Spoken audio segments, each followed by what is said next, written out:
Hi, this is Jason from Horrific Nightmares, and welcome back to my 31 Days of Horror in October, Day 12. Oh boy. Today, we're going to talk about Necromantic 2. Necromantic 2 is a 1991 film which runs approximately 104 minutes and is written and directed by Jorg Butchergeist. Now this stars Monica M. Monica, Mark Reeder, and Simone Spoil. Now this is a German film. And if you've been a subscriber of mine for a long time, you know that I do this every year. This is actually volume 4. I think in the beginning I said volume 3, but yeah, I've been doing it for a long time. This is actually volume 4. So I've been doing this for 4 years. Last year, I reviewed Nekromantik. And I was supposed to review Nekromantik 2 the next day, but I bitched out. Yes, I bitched out. Simply because I was finished with that for a while. I didn't hate the movie, but it's just not something I watch all the time. Unlike my friend Rick from Us Only. Love you, Rick. All right. Necromantic 2. This starts out with a scene from the first one where the guy kills himself while getting off, the boyfriend. He is dead and buried, and we find another woman who just seems to be into necrophilia. Now, this woman digs him up and takes him back to her apartment where she has sex with him. And this is something I think that's new for her. So it's not that she's not handling it well. It's just that I don't think it's everything she thought it would be, even though it's what she's attracted to, if that makes any sense.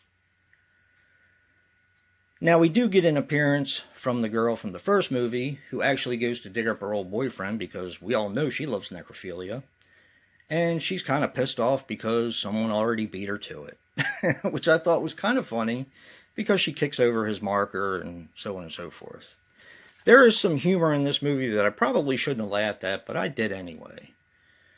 And it's nasty, pretty much. So after she's not quite getting what she wants, or maybe she's not sure of what she wants. She knows she's attracted to necrophilia, but she's also attracted to the living as well. So she does meet a guy, and this is what really cracked me up. This dude does moaning and sound effects dubbed in for porn films. Could we have gotten a better couple here? I mean, come on, this is just... You can't write this stuff. So they meet and they fall in love, sort of. They spend a lot of time together, and it seems like they're getting along really well. And another thing that really, really made me laugh is that he's doing all these sound effects for the porn, but when they're actually having sex, him and his girlfriend, he makes all these funny noises and stupid looking faces and everything like that. It's just like, it just didn't make sense to me. So I'm like busting out laughing throughout half of it. There's also another part that I won't spoil. It has to do with a refrigerator and I'll just leave it at that. Yeah, that's pretty much all I'm going to say. There's a little bit more to the story, but yeah. What did I think of this film? Well,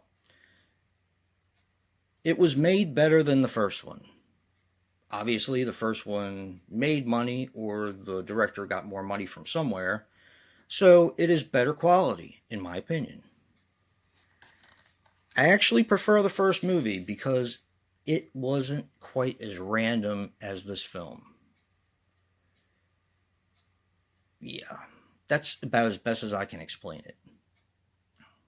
Will I watch this again? I don't know. Probably not. Yeah. Anyway, I gave this one 6.5, and that is 6.5 bleeding skulls. Now, the things I did like about it, I thought the film was made, like I said, a lot better than the original. The blood and gore were definitely nasty, and yeah, it was nasty. And it was done well. The things I didn't like about it were the story was just so random. I don't know, it just didn't seem to fit. That's why I prefer the first one, because the first one actually is a love story.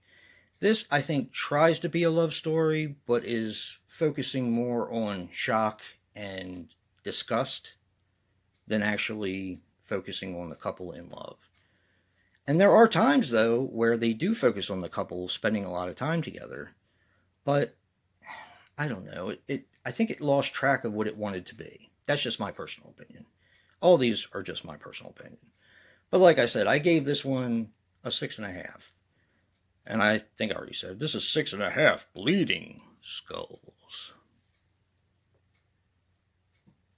Stay tuned for day 13. And if you like what you see in here, hit that like button and subscribe. And until next time, peace.